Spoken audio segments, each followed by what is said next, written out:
Helan Yuanzheng begitu terharu hingga ia melangkah maju 2 langkah. Pada saat itu, angin kencang tiba-tiba bertiup dari tubuh Helan Fei Qiong, dan Helan Yuanzheng terhuyung mundur. Bahkan Sui Jiu yang berada di belakangnya pun tak kuasa menahan diri dan mundur beberapa langkah. Kemudian, pupil mata Helan Fei Qiong perlahan terbuka dan menatap Helan Yuanzheng. "Kakak," panggil Helan Yuanzheng, lalu perlahan menundukkan kepalanya. Sejak kecil, Helan Fei Qiong telah menjadi idolanya, terkenal karena bakat dan kemajuannya yang tak tertandingi. Ia bukan hanya kakaknya, tetapi juga mentornya. Namun, saat remaja, ia terus-menerus mendengar orang-orang membicarakan Helan Fei Qiong, dan rasa jengkel pun tumbuh dalam dirinya, seolah-olah ia selalu hidup dalam bayang-bayang Helan. Itulah sebabnya ia diam-diam pergi untuk menemukan dunianya sendiri. "Kemarilah, biar aku lihat." Helan Fei Qiong tersenyum. Selama bertahun-tahun, Helan Fei Qiong sering tersenyum di depan Su Tang, tetapi senyumnya tidak pernah bisa dibandingkan dengan senyumnya sekarang. Mata Helan Fei Qiong melengkung membentuk bulan sabit, sudut mulutnya terangkat, dan senyumnya makin lebar, bagaikan bunga teratai yang muncul dari air, cantik namun halus dan lembut. Di hadapan Su Tang, Helan Fei Qiong hanyalah seorang rekan yang kompeten, dan hanya di hadapan Helan Yuanzheng, Helan Fei Qiong akan tersenyum begitu mudah dan bahagia. Ia bukan lagi seorang kultivator, juga tidak ingin menjunjung tinggi inti Taoisme. Saat ini, ia hanyalah seorang saudari. Helan Fei Qiong tersenyum tipis, tetapi si Xiaoru di sisi lain merasakan sakit di hatinya. Helan Fei Qiong sungguh luar biasa cantiknya, bak peri dari dunia lain, namun tetap ramah. Ia tak tertandingi. Meskipun penampilan bukanlah segalanya, ia tampak memiliki beberapa kekurangan dibandingkan dengan aspek lainnya. "Kakak," Helan Yuanzheng melangkah maju, suaranya sedikit bergetar, jelas sangat gembira. "Si kecil, kamu ternyata lebih tinggi dariku." Helan Fei Qiong berdiri dan menepuk kepala Helan Yuanzheng sambil tersenyum. "Kakak, berapa umurku?" tanya Helan Yuanzheng tanpa daya.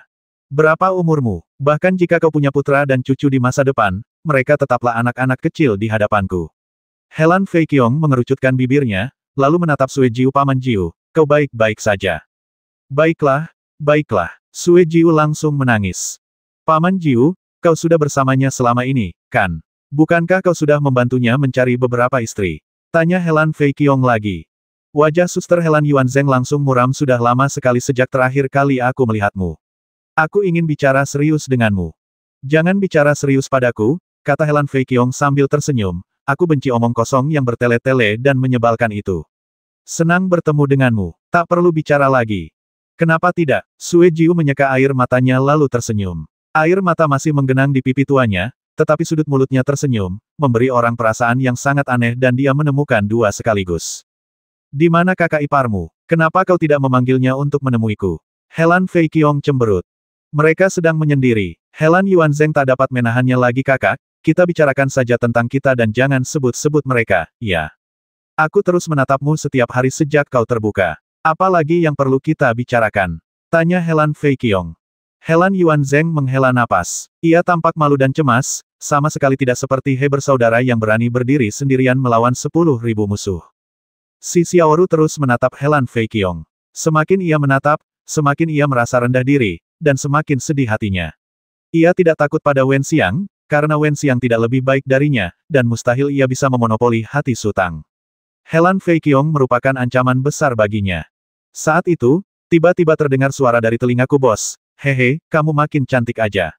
Kalau bukan karena parang ini, aku nggak akan bisa kenal kamu." Si Xiaoru segera menoleh dan melihat Fang Yis. Lagi pula, sudah bertahun-tahun berlalu, ia tidak mengenalinya sekilas. Setelah jeda sejenak, ia menyadari bahwa itu adalah Fang Yis. Apa yang disebut keterbukaan pikiran dan kemampuan untuk melepaskan seharusnya merujuk pada orang-orang seperti si Xiaoru. Ia segera meninggalkan Helan Fei Qiong. Oh, ternyata, si Xiaoru tiba-tiba berhenti, lalu mengaitkan jarinya ke arah Fang Yize. "Kemarilah." Fang Yize bergegas mendekat, tampak berperilaku sangat baik. "Siapa namamu sekarang?" tanya si Xiaoru dengan suara rendah. Aku tidak mengganti namaku," tanya Fang Yize bingung. "Jangan, aku tahu maksudmu. Kau tak perlu menyembunyikannya dariku," kata si Xiaoru, "itu nama Jun." "Oh." Fang Yize mengerti namaku. "Blood Slaughter Star Lord, bos, bagaimana? Cukup mengesankan, kan?" "Cek, kalau orang pintar dengar nama ini, mereka pasti tahu kalau kemampuanmu nggak sebaik itu." Si Xiaoru menggeleng dan mendesah. "Bos, mengapa Anda berkata begitu?" tanya Fang Yize. Guk-guk yang menggonggong tidak akan menggigit, dan guk-guk yang menggigit tidak akan menggonggong. Si Xiaoru berkata, kamu membuat judul ini hanya untuk menakut-nakuti orang. Penguasa bintang bayangan Ibel dan penguasa bintang Ding Hai di sisi lain sama-sama menatap dengan mata terbelalak. Mereka sudah lama mengenal Fang Yize dan sangat memahami sifat Fang Yize. Bagi teman-temannya, Fang Yize baik-baik saja, tetapi begitu berkelahi dengan orang lain, Fang Yize selalu menjadi yang paling cepat bergerak dan paling keras menyerang. Bahkan penguasa bintang bayangan Ibel yang telah mengalami perubahan besar pun tidak sebaik Fang Yize. Fang Yize seperti itu begitu patuh di depan wanita itu sehingga mereka tidak percaya apa yang mereka lihat. Apa asal-usul wanita itu? Bos, berhentilah membicarakanku. Fang Yize berkata sambil tersenyum, apa gelarmu? Penguasa bintang Ibel dan penguasa bintang Ding Hai tidak salah. Meskipun Fang Yize kejam, dia orang yang bersyukur. Tak perlu dikatakan lagi, Su Tang, sebelum dan sesudah menikah dengan Lu Fixia, selalu bergaul dengan si Xiaoru setiap hari, dan mereka memiliki persahabatan yang erat. Jadi, bahkan sekarang, dia masih bersedia memanggil si Xiaoru bos. Aku belum berhasil menembus penghalang langit berbintang. Si Xiaoru tampak sedikit malu, lalu mengganti topik tapi aku sudah memikirkan gelar. Tuan Tianxia Xingjun, bagaimana? Lumayan, kan? Bukankah ini sama denganku? Kedengarannya menakutkan, kata Fang Yize sambil tersenyum. Suetu Xingjun, maukah kamu memperkenalkan dirimu kepadaku? Ding Hai Xingjun dan Mo Ying Xingjun berjalan menuju sisi ini. Ini istri bos, dan dia juga bosnya, kata Fang Yize sambil tersenyum. Apa ini? Tatapan si Xiaoru tertuju pada Raja Bintang Bayangan Ibel, dan dia merasa sangat terkejut. Aku bukan apa-apa, jawab Demon Shadow Star-Lord dengan suara teredam, lalu menyadari ada yang salah aku. Haha, si Xiaoru tertawa apakah mereka semua temanmu? Nah, ini adalah penguasa bintang Ding Hai, dan ini adalah penguasa bintang Mo Ying, kata Fang Yize. Su Tang tidak ikut campur dalam percakapan antara si Xiaoru dan yang lainnya. Ia melambaikan tangan kepada pedagang wilayah bintang, lalu berjalan ke samping. Pemuda itu datang. Ia telah menjelajahi dunia bintang selama bertahun-tahun, berdagang di sana-sini, dan memiliki pengetahuan yang luas. Ia adalah orang pertama yang memahami asal-usul panggung Dewa Jahat. Ia menatap Su Tang dan mendesah, kau mendapatkan benih roh tingkat domain ini sebelum kau dipromosikan menjadi Dewa Bintang. Ya, Su Tang mengangguk. Keberuntunganmu, keberuntunganmu. Ekspresi pemuda itu sangat rumit jelas 1:10.000. Tidak, itu 1:1.000.000, 1:10 juta. Tidak apa-apa, kata Su Tang sambil tersenyum. Apa yang kau inginkan dariku? Pemuda itu mengganti pokok bahasan. Kalau kamu keluar, bantu aku beli beberapa barang. Su Tang berkata, kalau kamu lihat sesuatu, jangan dibuang. Aku pasti akan memberikannya padamu saat aku kembali. Mau beli apa? Mau biji besi? Tanya pemuda itu. Aku punya cukup biji, kata Su Tang, aku ingin ramuan. Gampang, tanya pemuda itu, ramuan apa? Kau tidak mengerti, kata Su Tang, aku ingin herba hidup. Semakin banyak semakin baik. Akan lebih baik jika kau bisa membawakanku beberapa dari masing-masing jenis. Herbal, pemuda itu merenung sejenak. Agak sulit. Banyak herba spiritual memiliki habitat yang sangat unik. Ada yang lebih suka gunung berapi, sementara yang lain tumbuh di padang es. Ada yang takut hujan dan lebih suka kekeringan, sementara yang lain hanya bisa tumbuh di air.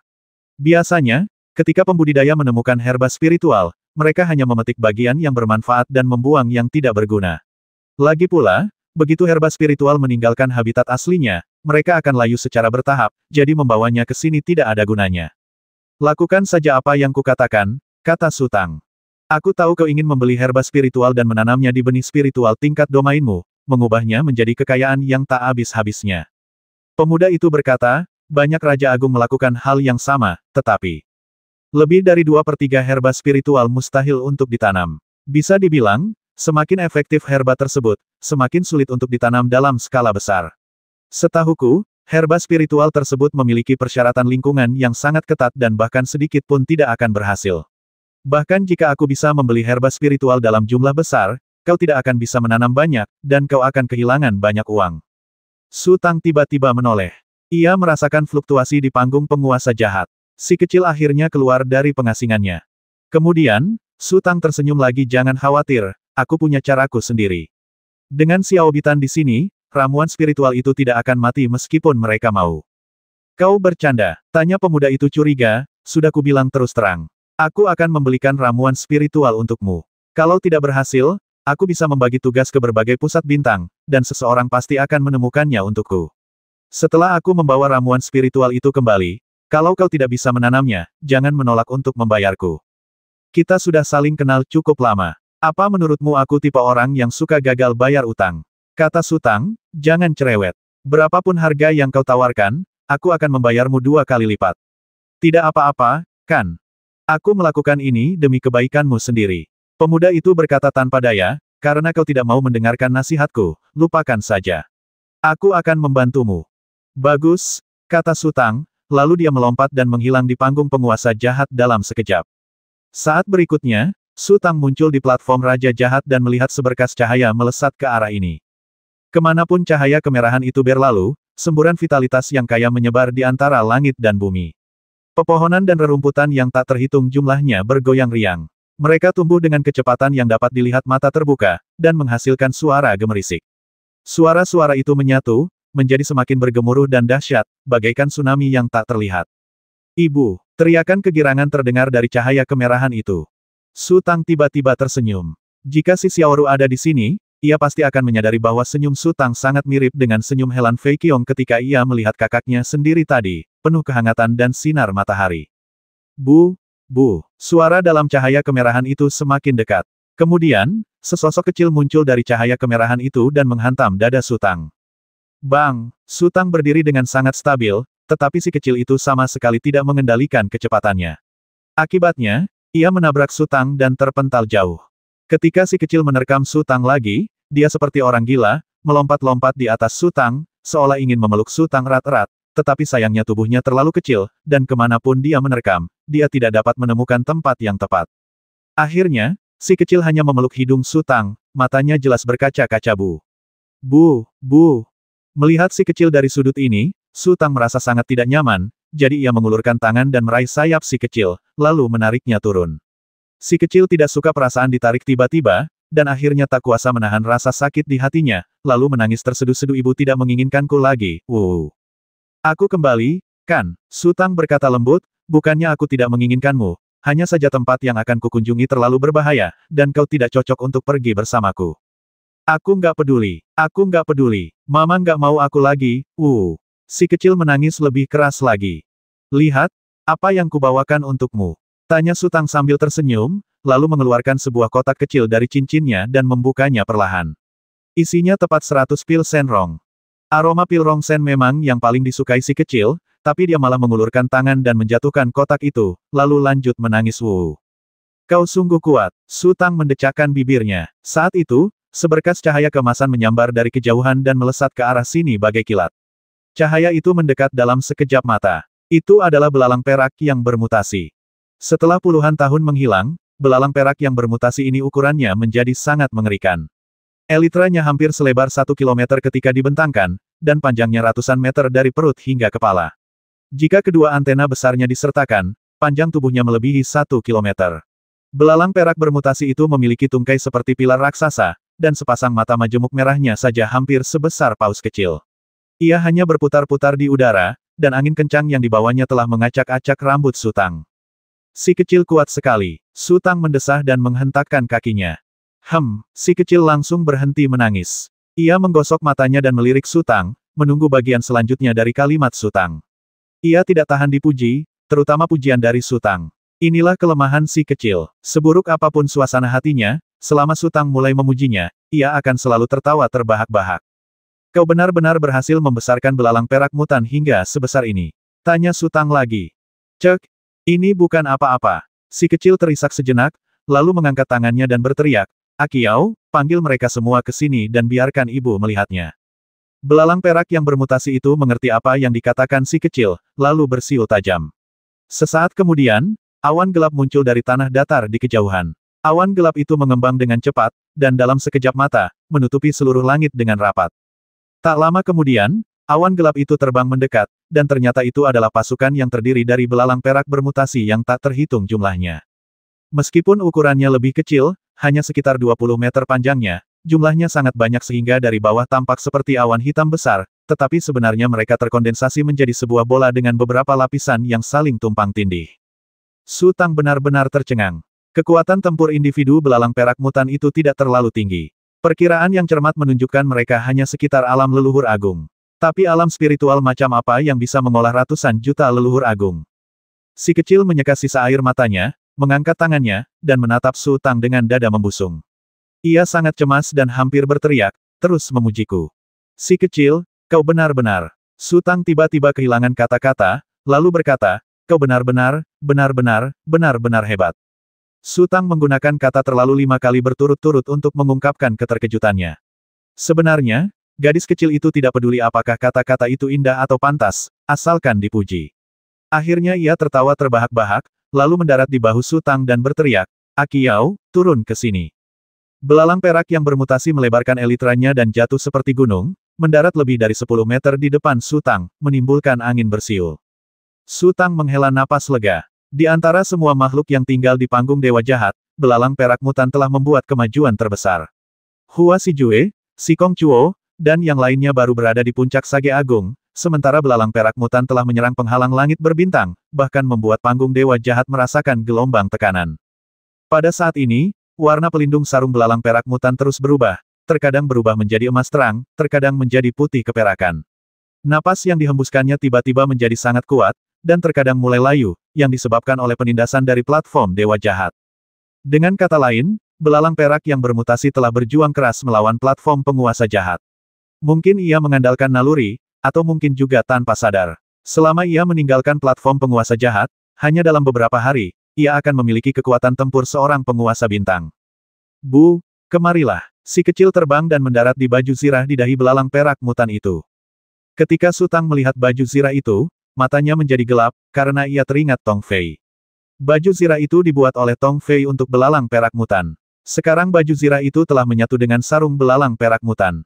Dulu, ruang di dalam baju zirah itu hanya cukup kecil untuk orang kecil bersembunyi, tetapi sekarang ruang itu telah menjadi sebesar rumah kecil, bahkan ia, Su Tang, pun bisa masuk. Kicau, kicau. Belalang perak yang bermutasi itu tiba-tiba berkicau dengan tajam dan mengepakkan antenanya dengan gelisah. Kau ingin keluar, Su Tang mengerti. Kicau, kicau. Belalang perak bermutasi itu menangis dan mengangguk putus asa. Lian Hua Shijue dan yang lainnya merasa bahwa ruang di panggung Dewa Jahat sangat menyesakkan, yang menghalangi mereka untuk berkembang. Belum lagi belalang perak bermutasi itu. Jika bukan karena otoritas mutlak Little Bit, ia pasti sudah menggila di ruang ini sejak lama. Mereka sudah mati, kata Su Tang lirih. Bu, ibu bicara tentang siapa? Tanya si kecil penasaran. Beberapa penjahat yang bersembunyi di luar sangat pandai melarikan diri. Aku tidak bisa menangkap mereka apapun yang terjadi. Su Tang tersenyum. Dengan begitu banyak belalang perak bermutasi, apalagi hanya satu wilayah spiritual, bahkan di wilayah bintang, mereka mungkin tidak akan bisa lolos dari kejaran belalang perak bermutasi. Mama mau main petak umpet sama mereka. Hehehe, aku paling suka, teriak si kecil. Baiklah, Su Tangman menjawab, lalu dia merasakan sesuatu dan mengalihkan pandangannya ke sisi lain. Seekor rusa yang luar biasa agung melompat keluar dari hutan. Kukunya seputih salju, dan setiap kali menginjak tanah, bola-bola cahaya akan memercik. Tanduknya yang besar bagaikan hutan tombak, memancarkan cahaya hijau. Tubuhnya penuh keindahan yang mengalir, dan langkahnya bagaikan menari. Rusa itu tampak sangat cantik, tetapi makhluk yang muncul tepat setelahnya sangat jelek. Wajahnya seperti ibel, penuh kerutan, dan mulutnya yang terbuka memperlihatkan beberapa baris gigi yang memancarkan cahaya dingin. Lidahnya seperti ular roh, terus-menerus bergetar. Ia mengikuti rusa itu dari dekat, seolah berusaha menyenangkannya. Namun, tepat saat monster itu mendekati rusa itu mengangkat kaki belakangnya tanpa ragu dan memukul dagu monster itu. Monster itu meraung dan terpental kembali ke hutan seperti bola meriam. Namun sesaat kemudian, monster itu berlari keluar lagi seolah-olah tidak terjadi apa-apa, mengikuti rusa itu dengan lidahnya yang terjulur. Kali ini ia tidak berani terlalu dekat. Yo! Rusa itu berteriak keras kepada si kecil. Si kecil menggelengkan kepalanya dan berkata, aku juga belum melihat bibi Xiaoru. Apa kau mencarinya? Rusa Xiaoru sudah besar sekali. Apa itu? Mastif hantu. Makin jelek saja, kata Su Tang. Bu, lama tak jumpa. Mendengar hal itu, si kecil merasa sedikit kesal lagi, lalu bertanya, Bu, ibu sudah lihat bibi Xiaoru? Dia di luar, kata Su Tang. Ayo, aku akan membawamu keluar. Sebaiknya kamu bersikap baik dan jangan banyak bergerak. Ibu akan mengajak kita keluar, kata si kecil kepada Luer dan Ghost Mastiff. Su Tang melepaskan kesadaran ilahinya dan kemudian terbang tinggi ke langit. Di luar Xie Juntai, semua orang berhamburan di rerumputan di bawah. Bagi penduduk Xie Juntai, Fang Yize, Moying Xingjun, dan yang lainnya adalah orang asing. Mereka enggan menyapa atau mendekati mereka. Mereka berkumpul dalam kelompok 3 atau 5 orang, saling berbisik. Bagaimanapun, si Xiaoru mengenal Fang Yize. Meskipun mereka sudah lama tidak bertemu, si Xiaoru sangat berpikiran terbuka dan tidak merasakan adanya hambatan di antara mereka. Ia mengobrol dengan Fang Yize dengan penuh semangat.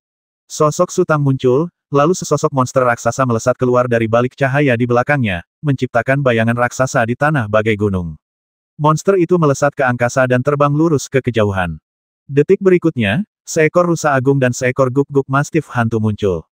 Ketika rusa itu melihat si Xiaoru, ia langsung berlari kegirangan. Guk-guk mastif hantu itu tampak agak takut pada si Xiaoru.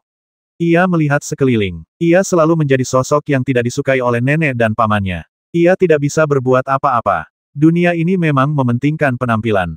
Siapa yang membuatnya seburuk ini? Si guk-guk hantu mastif tidak tahu dengan siapa dia harus bergaul, jadi dia berbaring di rumput dengan sikap cemberut, tetapi matanya tidak jujur, dan dia terus mengamati orang-orang di kedua sisi seperti pencuri. Kemudian, awan gelap melayang keluar dari platform Raja Jahat dan mengejar monster besar yang terbang tinggi ke langit. Fang Yize tahu tentang belalang perak yang bermutasi. Ekspresinya tetap normal, tetapi ia tampak sedikit terkejut dengan jumlah mereka yang sangat banyak.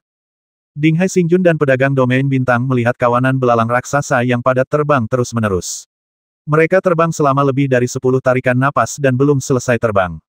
Mereka terkejut. Bagaimana mungkin belalang-belalang itu tumbuh begitu besar? Lagi pula, apakah mereka mampu berkultivasi? Kekuatan tempur mereka yang hanya setingkat leluhur agung tidaklah mengejutkan, tetapi karena mereka tahu cara berkultivasi, kemungkinan besar mereka akan terus berkultivasi. Jika mereka bisa naik 2 tingkat lagi dan mencapai alam suci agung, kekuatan tempur kolektif mereka akan sangat mengerikan. Jika mereka bahkan bisa mencapai alam dewa bintang, mereka praktis bisa menyapu wilayah bintang manapun tanpa perlu dipimpin oleh dewa sejati. Setelah hampir setengah seperempat jam, belalang-belalang itu akhirnya selesai terbang. Mereka membentuk ekor komet dan mengejar ke kejauhan. Dinghai Xingjun baru saja kembali tenang ketika ia berbalik dan melihat si Xiaoru berkerumun bersama rusa agung itu. Ia melirik dan begitu terkejut hingga suaranya terdengar sumbang rusa agung. Apa? Pedagang wilayah bintang itu memiliki pendengaran yang tajam dan segera berbalik di mana rusa ilahi Daluo. Coba kulihat. Coba kulihat. Kemudian, pedagang wilayah bintang melihat Luer. Ia tertegun sejenak dan mendesah, sungguh patut ditiru. Apakah itu benar-benar rusa dewa Daluo? Tanya Sutang. Aku tidak buta, desah pedagang wilayah bintang lagi, sayang sekali, sepertinya dia sudah mengenali pemiliknya. Kalau itu anak rusa, bahkan jika kau ingin menukarnya dengan beberapa istana bintang, pasti ada orang yang mau melakukannya denganmu. Apakah rusa dewa Daluo memiliki manfaat sebesar itu? Tanya Sutang curiga. Ia merasa rusa itu tidak hebat. Apakah itu istrimu? Pedagang wilayah bintang merendahkan suaranya. Kukira keberuntunganmu akan membuat para dewa iri, tapi siapa sangka istrimu hampir sama. Setelah berkata demikian, pedagang wilayah bintang mengeluarkan sebuah buku dari cincinnya, membolak-baliknya, lalu melemparkannya kepada Sutang akan kuberikan padamu, bacalah sendiri. Sutang mengambil buku itu. Ia ingin segera membacanya, tetapi tiba-tiba teringat sesuatu. Ia mengedipkan mata pada pedagang domain bintang itu, lalu berjalan ke samping. Kau lebih berpengetahuan daripada aku. Bisakah kau membantuku melihat harta ajaib macam apa ini? Kemudian, Sutang mengeluarkan buku ajaib tanpa kata itu. Monster-monster yang tersegel dalam buku spiritual itu telah lama lenyap, dan kesadaran ilahi yang terkondensasi telah lama dikumpulkan oleh Sutang. Dari luar, buku spiritual itu tampak sangat biasa. Jika dulu, Sutang pasti tidak akan menunjukkan harta saktinya untuk dievaluasi orang lain, tetapi setelah sekian lama bersama, ia mulai memahami karakter masing-masing, dan mereka pun saling percaya. Sama seperti kali ini, demi menemukan Sutang, pedagang domain bintang itu pasti telah menghabiskan banyak uang untuk ditukar dengan harta sakti itu. Kalau tidak, ia tidak akan terus-menerus berteriak bahwa ia telah kehilangan banyak uang. Secara logika, Sutang seharusnya mengganti ruginya, dan pedagang domain bintang itu juga punya alasan yang cukup untuk meminta ganti rugi kepada Sutang, tetapi ia sama sekali tidak pernah menyinggungnya, karena ia sendirilah yang berinisiatif membantu temannya. Pedagang wilayah bintang mengambil buku roh, membolak-balik beberapa halaman, lalu menatap Sutang. Kau bercanda. Tidak ada sepatah kata pun di dalamnya. Aku tidak memintamu membaca kata-katanya, kata Sutang, bisakah buku ini menyegel para kultivator ras ibel, kultivator ras manusia, dan ras ibel? Aku belum sempat mencobanya, jadi aku tidak tahu apakah bisa. Pedagang wilayah bintang tertegun sejenak.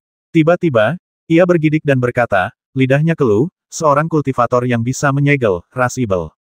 Baiklah, aku sudah menyegel beberapa di antaranya, kata Su Tang, lalu melihat bibir lawan bicaranya bergetar, dan tak kuasa menahan diri untuk bertanya ada apa denganmu. Setelah berkata demikian, ia ingin mengulurkan tangan untuk mendukung lawan bicaranya.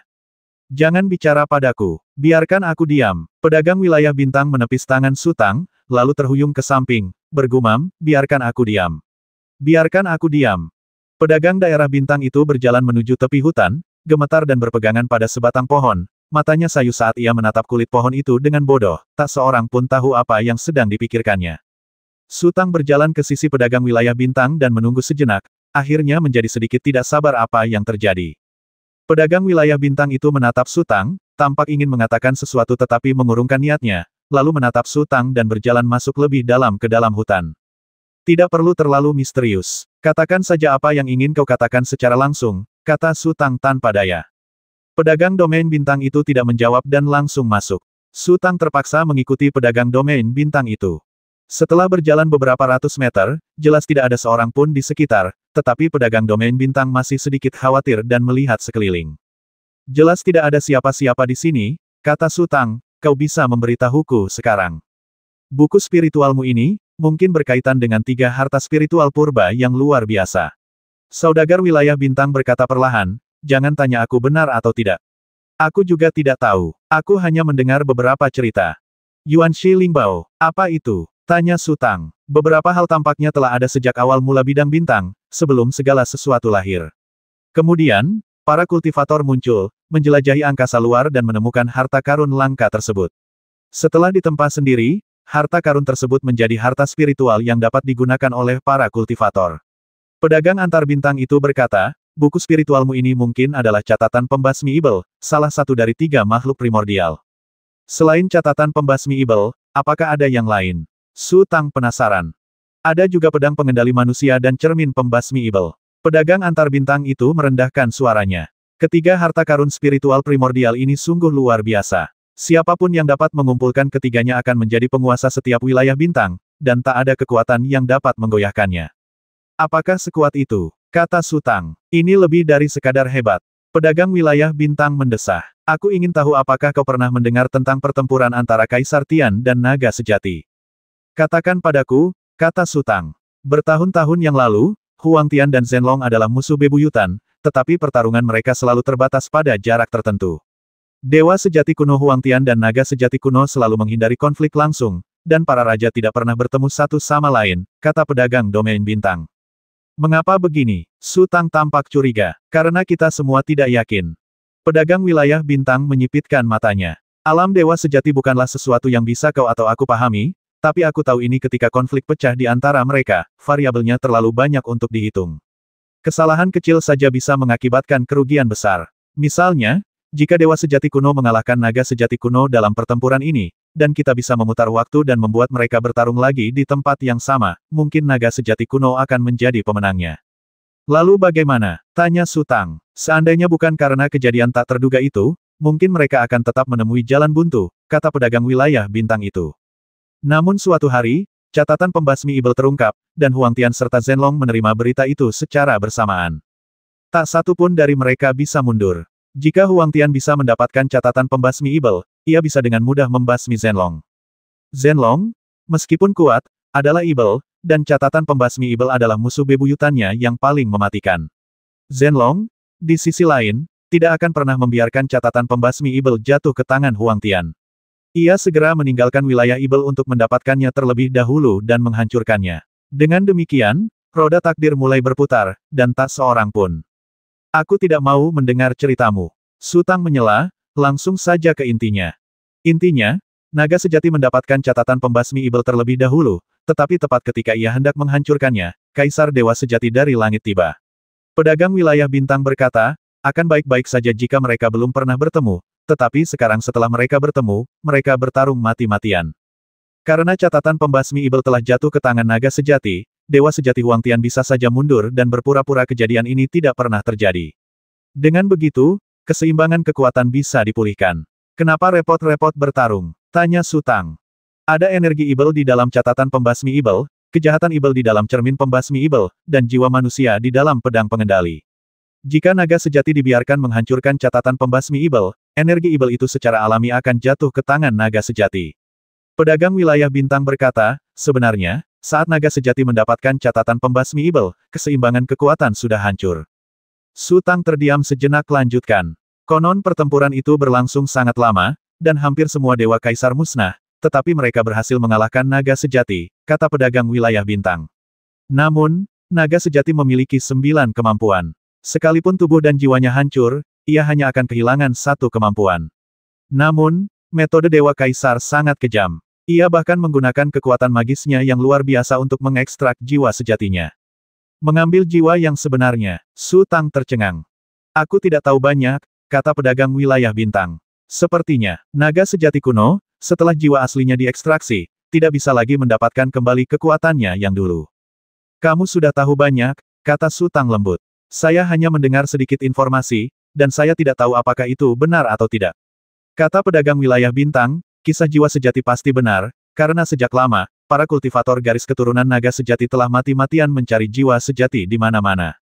Apa itu jiwa sejati? Tanya Su Tang. Jangan tanya aku soal itu, kata pedagang wilayah bintang. Kemudian, Pangeran ke-8 Suani naik ke alam dewa sejati, dan para kultivator dari garis keturunan naga sejati tampaknya sudah menyerah. Mengapa? Tanya Su Tang. Mari kita berspekulasi dengan jahat. Sebenarnya cukup sederhana, kata pedagang wilayah bintang sambil tersenyum. Silsilah naga sejati telah diberi tuan baru. Bagaimana mungkin tuan baru itu membiarkan tuan lama duduk diam di posisi itu? Sekalipun mereka ayah dan anak, mereka tetap akan memperebutkannya.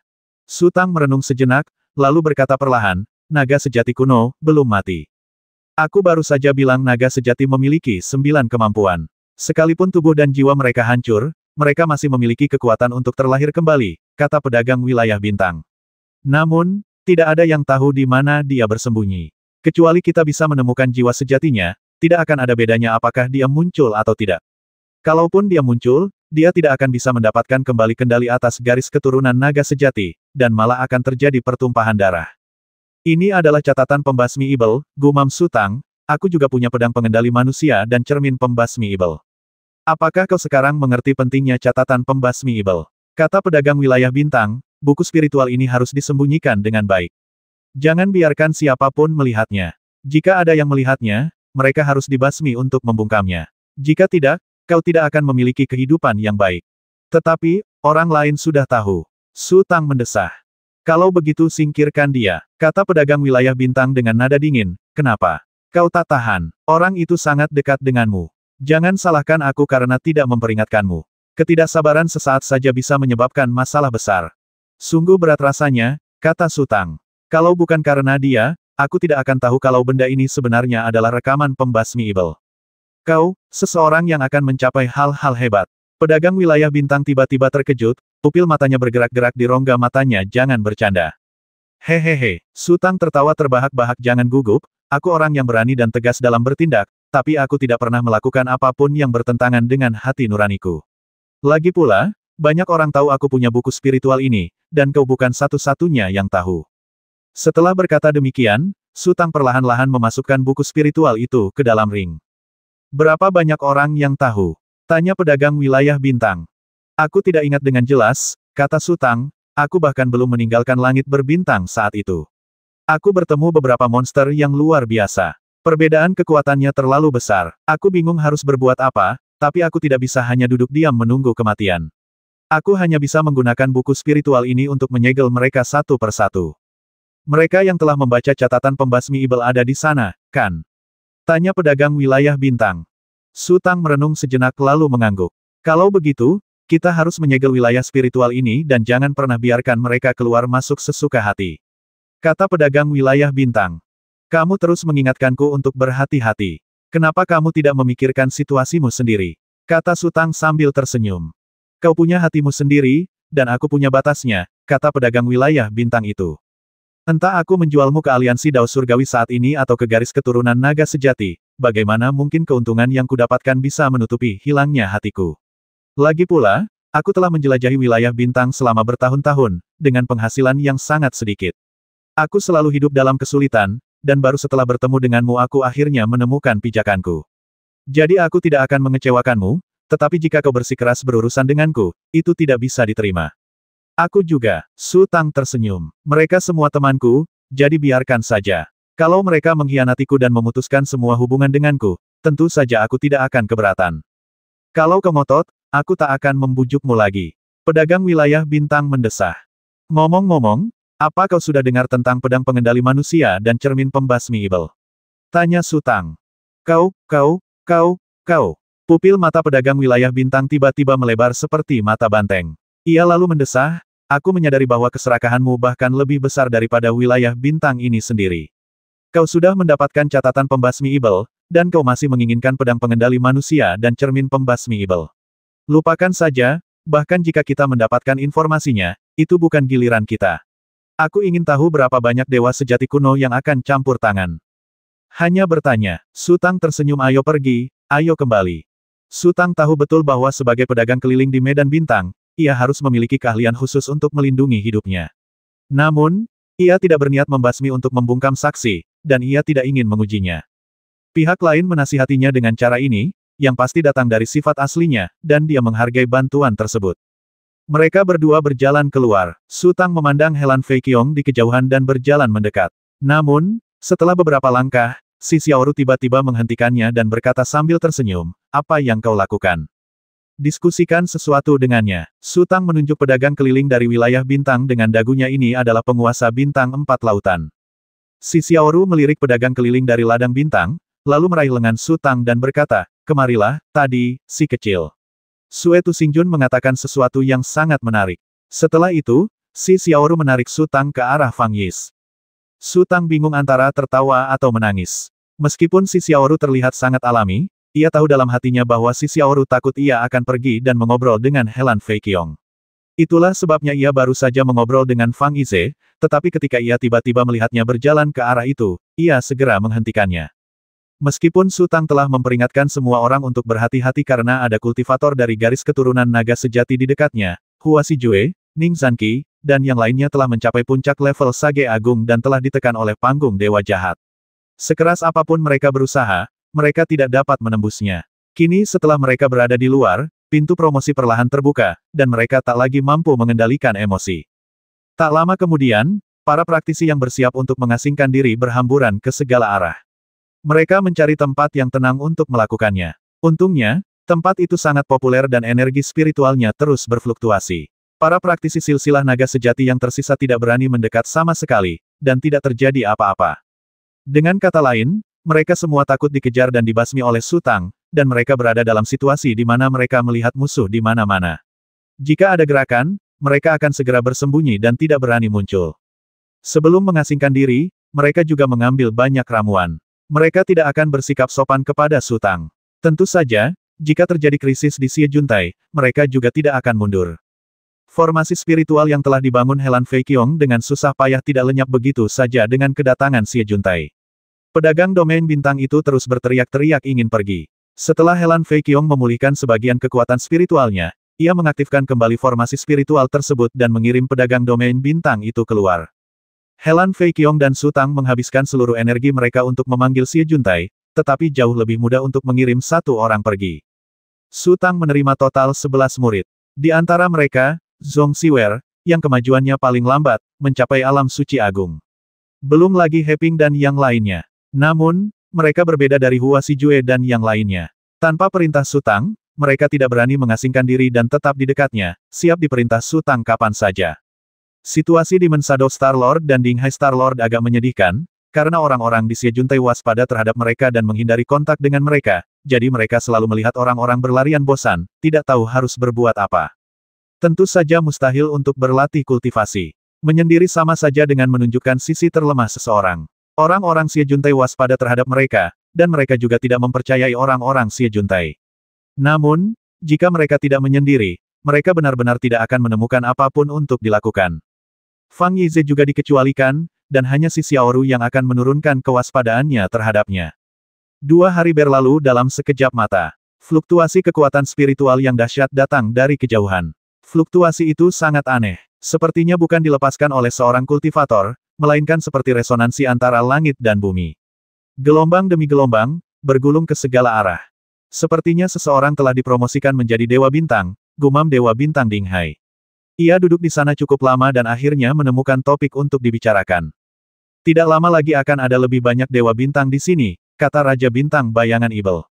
Ya, Ding Hai Xingjun mengangguk. Mereka telah lama mencapai titik kemacetan, tetapi telah ditekan oleh benih roh tingkat domain itu.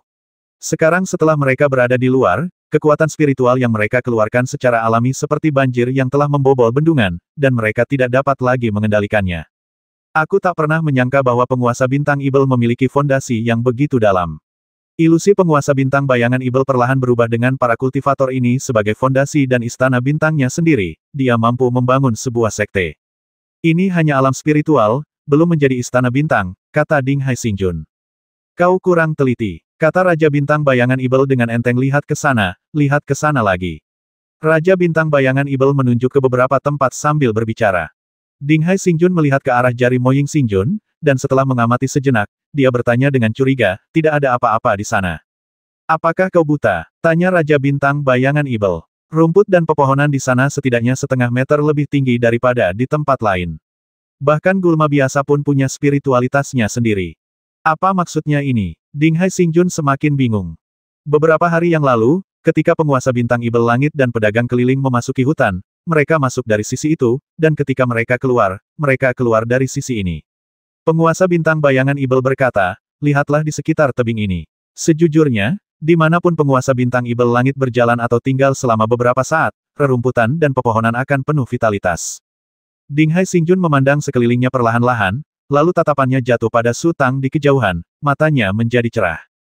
Penguasa bintang Ibel Langit tidak pernah ada di sana, dan tidak ada yang berubah di sana.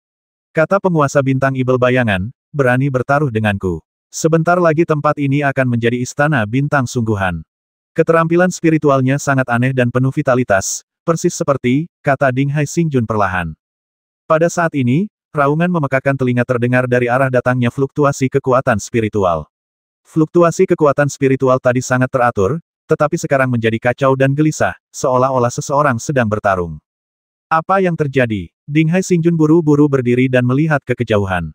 Su Tang merasakan fluktuasi kekuatan spiritual. Ia tahu betapa kuatnya para kultivator garis keturunan naga sejati yang tersisa. Tanpa mengucapkan selamat tinggal kepada si Xiaoru, ia langsung terbang dan berubah menjadi cahaya hijau. Hanya dalam beberapa kilatan, ia menghilang tanpa jejak. Orang berikutnya yang berdiri adalah Fang Yis. Helan Fei Qiong hendak berdiri, tetapi ketika melihat Fang Yis sudah pergi, ia kembali duduk. Helan Fei Qiong tampak arogan dan sembrono di permukaan, tetapi sebenarnya dia sangat bijaksana. Ada terlalu banyak orang di sini yang perlu dilindungi, dan dia tidak boleh dibiarkan sendirian. Ayo kita lihat juga, kata Ding Hai Xingjun, wanita itu lebih dari mampu menangani situasi ini jika dia tinggal sendiri.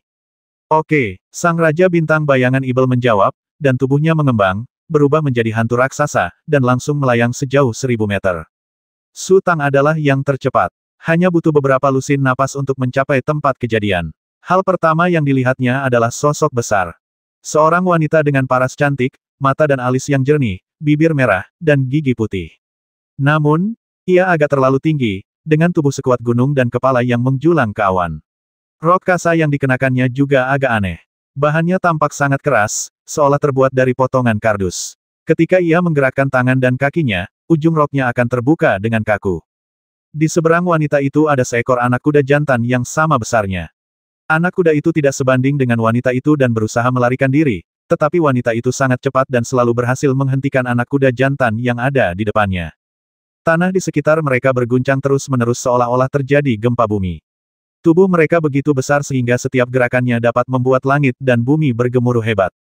Apakah itu? Helan Fei Qiong. Su Tang tertegun. Saat itu, si kecil keluar dari dadanya. Ia melirik sekilas lalu berteriak, Akiao. Siapa yang membuatmu mirip aku? Apa kau mau berkelahi? Wanita itu tampak ketakutan dan tidak punya waktu untuk mengejar anak kuda itu, sementara anak kuda itu memanfaatkan kesempatan dan segera melarikan diri. Dasar orang jahat, si kecil hampir menjadi gila, dan segera melepaskan cambuk dari tubuhnya. Meskipun Little Bit penuh semangat dan cambuknya berbunyi keras, rasanya tidak sakit sama sekali ketika mengenai belalang perak mutan. Dibandingkan dengan cambukan, belalang perak mutan lebih marah dan panik daripada Little Bit. Kemudian, belalang perak mutan menutupi kepalanya dengan tangannya dan perlahan jatuh, menghancurkan pepohonan di sekitarnya. Cambuk kecil itu sebenarnya tidak terlalu panjang dan tidak bisa mencapai kepalanya sama sekali. Ini adalah kebiasaan yang telah ia kembangkan sejak kecil, dan bayangannya sulit dihilangkan, dan mungkin mustahil untuk mengubahnya di masa mendatang. Detik berikutnya, belalang perak yang bermutasi itu perlahan kembali ke wujud aslinya. Wajahnya berubah bentuk, bibirnya terbelah dan berubah menjadi an pengunyah yang besar, dan lapisan kain kasanya yang keras berubah menjadi elytra yang tajam. Su Tang tiba-tiba melesat dan terbang menuju tempat anak kuda itu menghilang. Melihat hal ini, si kecil tak lagi peduli untuk menghukum belalang perak mutan itu dan buru-buru berteriak, "Cepat! Bawa aku mengejar ibu!" Su Tang sangat cepat. Hanya dalam beberapa tarikan napas, ia melihat anak kuda itu dari kejauhan. Anak kuda itu juga merasakan fluktuasi kekuatan spiritual Su Tang. Ia menoleh ke belakang, tiba-tiba berbalik, terjun ke danau, dan menghilang tanpa jejak. Su Tang tiba-tiba berhenti dan melayang di atas danau. Ia melihat sekeliling dan tiba-tiba menyadari bahwa inilah danau yang disebutkan oleh penguasa bintang Tongbao, yang terbentuk oleh air berat Tai. Namun, pemandangan di sekitarnya tampak berubah. Awalnya, danau hanya ditumbuhi rerumputan hijau, tetapi kini di sekitarnya tumbuh banyak pohon persik. Pohon-pohon persik membentuk setengah lingkaran di sepanjang danau, seperti penahan angin. Su Tang perlahan jatuh dan mendarat di tepi danau. Ia pertama-tama mengambil segenggam air dengan tangannya. Airnya dingin dan berat, hampir 45 kilogram. Tak heran permukaan danau seperti cermin. Angin sepoi-sepoi bertiup, tetapi tidak ada riak di air. Angin biasa tidak mampu meniup air danau. Su Tang mengendurkan tangannya, dan tetesan air jatuh ke kerikil, membuat kerikil itu berderak. Su Tang berjalan beberapa langkah di sepanjang tepi danau, dan tiba-tiba merasa ada sesuatu yang mengawasinya. Su Tang terdiam sejenak, lalu tiba-tiba menyadari sesuatu dan berbisik, "Kalian di sini lagi. Seharusnya kalian masih ingat aku, kan?" Tak seorang pun menjawab, tetapi pohon persik berdesir pelan, dan tidak jelas apakah itu karena takut atau sesuatu yang lain. "Apa yang kau lakukan di sini?" tanya Su Tang lagi. Saat itu, ia mendapati akar pohon persik di depannya mencuat dari tanah dan masuk jauh ke dalam danau. Ia berjalan perlahan dan memungut akar pohon persik itu dengan jari kakinya. Kemudian, pohon persik itu mengeluarkan suara rintihan pelan, dan akarnya dengan cepat menancap ke dalam tanah. Suara tajam menembus udara terdengar di kejauhan. Su Tang mendongak dan melihat belalang perak yang bermutasi telah kembali ke wujud aslinya dan terbang ke arah sini. Di langit di belakang belalang perak yang bermutasi, miliaran belalang yang mengembun menjadi awan gelap juga mengikuti. Belalang perak yang bermutasi telah menembus penghalang langit berbintang dan terbang jauh lebih cepat dari yang dibayangkannya. Tentu saja, masih ada sedikit perbedaan dibandingkan dengannya, Su Tang. Fluktuasi kekuatan spiritualnya juga cukup kuat. Mengenai kekuatan tempur yang sebenarnya, belum terlihat sekarang, tetapi juga cukup bagus. Lagi pula, ia memiliki seorang petarung tambahan setingkat Star Lord di bawah komandonya. Belalang perak yang bermutasi mulai melambat, lalu melayang di atas tepi danau. Makhluk kecil itu melayang keluar dari belalang perak yang bermutasi dan jatuh ke arah Su Tang. "Ibu, apa yang ibu lakukan di sini?" tanya si kecil. "Aku sedang mengejar anak kuda yang baru saja bertarung dengan Aqiao," kata Su Tang. "Bu, jangan khawatir, kemarilah bermain denganku," kata si kecil. "Kita akan menetap di sini untuk saat ini. Kalau kita tidak peduli, mungkin akan ada yang terluka di kemudian hari." Su Tang dengan sabar mengajarinya, "Nak, kamu sudah dewasa sekarang. Kamu harus belajar melindungi teman-temanmu dan tidak hanya bermain-main terus. Masih banyak penjahat yang bersembunyi di sini. Aku butuh kamu dan Aqiao untuk menemukan mereka satu persatu." "Oh," si kecil mengangguk, tidak begitu mengerti kemana anak kuda itu lari. "Itu tersembunyi di danau," kata Su Tang. Tepat ketika si kecil hendak mengatakan sesuatu, ia tiba-tiba mengeluarkan suara huh dan melayang ke bahu Su Tang. Ia menatap pohon persik 2 meter jauhnya sejenak dan tiba-tiba berteriak, "Kamu ini apa?" Su Tang tiba-tiba mengerutkan kening karena dia mendengar suara siulan yang sangat aneh dan samar datang dari pohon persik. "Apa yang kau bicarakan? Kenapa aku tidak mengerti apa-apa?" teriak si kecil lagi. Segera setelah itu, semua pohon persik berubah. Mereka mencabut akarnya dan perlahan berjalan ke arah sini. Meskipun langkah mereka lambat, mereka berjalan dengan mantap. Su Tang melirik ke sekeliling dan mendapati pohon persik itu tidak menunjukkan sikap bermusuhan. Sebaliknya, perhatian mereka seolah terfokus pada si kecil. Tadinya mereka sangat takut padanya karena sesuatu yang tidak bersahabat pernah terjadi pada mereka, tetapi sekarang mereka bersikap seolah-olah dia tidak ada. "Aduh, berisik sekali. Bisakah kalian bicara satu persatu?" teriak si kecil. "Anak kecil, apakah kamu mengerti apa yang mereka katakan?" tanya Su Tang penasaran. "Aku tidak mengerti, tapi aku bisa merasakan kegembiraan, kemarahan, kesedihan, dan kebahagiaan mereka." Si kecil berkata, mereka tampak sangat bahagia sekarang. Benda-benda ini agak aneh. Aku tidak bisa menggunakan kemampuan penginderaan mereka. Mereka pasti memusuhi kita, kata Su Tang. Bukan hanya pohon persik ini, tetapi juga berbagai jenis tumbuhan dan pohon menolak untuk beresonansi dengannya. Jika roh pohon takdir kuno dapat bekerja dan meningkatkan kemampuan penginderaannya ratusan kali lipat, dia pasti sudah mengeluarkan para kultivator garis keturunan naga sejati yang tersisa satu persatu. Mereka belum pernah melihat kita sebelumnya, jadi mereka takut, tetapi mereka semua sangat baik dan tidak akan menyakiti kita tanpa alasan, kata si kecil. Oh, jadi begitu. Su Tang mengangguk. Gadis kecil itu mungkin tertipu oleh kata-kata, tetapi persepsi naluriahnya terhadap berbagai tanaman dan pohon tidak akan menyimpang. Lagi pula dia tidak mengerti, jadi serahkan saja pada si kecil. Su Tang mengalihkan pandangannya kembali ke danau. Anak kuda itu mampu melawan belalang perak yang bermutasi, dan kekuatannya lumayan. Seharusnya setingkat Star-Lord, dia tidak bisa membiarkannya menimbulkan masalah. Dia harus memaksa anak kuda itu keluar dan menangkapnya hidup-hidup atau membasminya, apapun yang terjadi. Di belakang Su Tang, si kecil sedang berkomunikasi dengan pohon persik. Namun, prosesnya sangat melelahkan. Setelah beberapa saat, si kecil yang sudah sedikit sabar akhirnya tak tahan lagi. Ia melompat ke bahu Su Tang dan berteriak, sudah. Ini menyebalkan. Jangan ganggu aku. Anak kecil, ada apa? Tanya Su Tang. Aku tidak mengerti apa yang mereka katakan, dan mereka tidak mengerti apa yang kukatakan. Si kecil berkata, mereka semua idiot. Pada saat itu, seekor burung hijau hinggap di pohon persik. Ia memiringkan kepalanya menatap Su Tang dan Xiao Budian, lalu tiba-tiba bertanya, siapa kalian? Hah, siapa kamu? Si kecil tertegun dan menoleh cepat. Aku datang untuk melihat. Mereka memintaku datang, kata burung itu. Mereka bilang kau adalah induk dari semua makhluk, jadi mereka sangat menyukaimu. Tapi kenapa penampilanmu agak berbeda bagiku? Aku, jawab si kecil dengan percaya diri. Ia lalu terbang dan berbisik di telinga Su Tang, Bu, apa arti ibu segalanya? Maksudku, kamu adalah ibu mereka, kata Su Tang. Aku tidak punya anak seburuk itu. Si kecil langsung merasa sedikit cemas, lalu berkata kepada burung itu dengan nada yang sangat yakin mereka salah. Kau bilang kau ada, lalu kau bilang bukan. Apa maksudmu? Tanya burung itu. Su Tang mengelus dahinya. Komunikasi yang sangat membosankan seperti ini seharusnya hanya terjadi di taman kanak-kanak. Ia sudah tidak tahan lagi. Coba tebak, kata si kecil. Aku tidak menebak, teriak burung itu. Aku sangat sibuk. Aku tidak punya waktu untuk bermain dengan anak kecil sepertimu. Cek, aku mau main sama kamu ya. Si kecil langsung balas menyerang. Kemarilah, mereka punya sesuatu untuk kukatakan padamu. Ini rahasia, dan kita tidak boleh membiarkan si tolol itu mendengarnya. Burung itu memanggil. Oh, si kecil memutar matanya lalu melayang turun di samping burung itu. Si kecil itu berukuran sekitar setengah ukuran burung pipit. Berdiri berdampingan di dahan, mereka tampak seperti sepasang sahabat. Burung itu tidak terburu-buru berbicara. Mata kecilnya terus berputar dan menatap Su Tang. Su Tang menggelengkan kepalanya, melayang, dan terbang menuju pusat danau. Pada saat ini, bayangan penguasa bintang bayangan Ibel telah muncul di kejauhan. Setelah beberapa tarikan napas, ia telah mendekat dan kembali mengembun menjadi bayangan gelap. Lalu ia bertanya, apa yang terjadi? Ada binatang spiritual di sini, Su Tang menunjuk ke bawah. Binatang spiritual, bersembunyi di danau. Aku akan pergi melihatnya, kata Raja Bintang Bayangan Ibel, lalu sosoknya melesat ke arah danau. Bang! Permukaan danau tiba-tiba bergetar hebat, dan Demon Shadow Star-Lord menyebar di permukaan danau seperti panekuk. Kemampuan sihir Demon Shadow Star-Lord sangat aneh.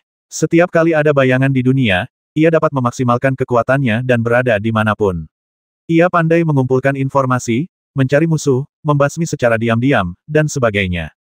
Namun, setiap hal memiliki kelebihan dan kekurangannya. Seperti kata pepatah, ia bisa menembus kemana saja. Pertama-tama, harus ada lubang agar ia bisa masuk. Demon Shadow Star-Lord seharusnya bisa meresap ke dalam air danau biasa, tetapi air di sini adalah air berat Tai, yang menghalangi tubuh Demon Shadow Star-Lord. Mungkin terlalu tak terduga, Demon Shadow Star-Lord berbaring di danau selama beberapa saat sebelum melayang dan mengembun menjadi bayangan gelap lagi, berhenti di depan Su Tang. Ada apa? Tanya Su Tang. Air di sini, terasa agak aneh, gumam Raja Bintang Bayangan Ibel. Yah, ini semua air berat Tai, kata Su Tang. Apa itu air berat Tai? Tanya penguasa Bintang Bayangan Ibel. Ini, Su Tang tertegun, lalu gembira. Ini langka. Akhirnya ia menemukan seseorang yang pengetahuannya lebih sedikit darinya. Sayang sekali Tongbao Xingjun tidak menjelaskannya dengan jelas saat itu, sehingga ia kehilangan kesempatan untuk belajar darinya. Aku juga tidak begitu mengerti, tapi ini bukan air biasa. Oh, Demon Shadow Star Lord menjawab dengan santai. Pada saat ini, Fang Yize juga muncul dan berteriak dari kejauhan, apa yang terjadi di sini? Apakah kau tahu apa itu air berat Tai? Tanya Raja Bintang Bayangan Ibel. Air berat Tai, aku tidak tahu, kenapa kau menanyakan ini? Jawab Fang Yize. Su Tang dan Raja Bintang Bayangan Ibel terdiam. Ucapan tiga tukang sepatu lebih baik daripada Zhuge Liang itu omong kosong belaka. Kesenjangan pengetahuan ini tak tergantikan oleh angka. Intinya, saat ini mereka belum memahami air berat Tai, jadi mereka tak punya cara untuk menemukan petunjuk. Air di danau ini seluruhnya adalah air berat Tai, dan ada makhluk roh tersembunyi di dalamnya. Su Tang berkata, dulu mereka bilang satu-satunya makhluk yang bisa bertahan hidup di air berat Tai adalah binatang bening emas transformasi 9 transformasi 10 atau anak kuda naga penginjak bulan. Sekarang sepertinya, mungkin yang terakhir. Apa itu kuda naga melaju bulan? Tanya Fang Yize. Meskipun Fang Yize telah memperoleh banyak pengalaman dalam beberapa tahun terakhir, ia masih memiliki keterbatasan. Ia tahu segalanya tentang lingkaran nafsu, tetapi dalam hal pengetahuan, ia tidak jauh lebih kuat dari Su Tang. Bagaimana mungkin kau tidak tahu? Kata Raja Bintang Bayangan Ibel. Kau saja tidak tahu, jadi kenapa aku tahu? Fang Yize tersenyum. Kami bertiga berasal dari tempat yang sama, dan pada waktu yang hampir bersamaan. Haha, tidak ada yang lebih baik dari yang lain. Dia juga, Demon Shadow Star Lord tercengang. Su Tang jelas merasakan bahwa Demon Shadow Star Lord menghela napas lega.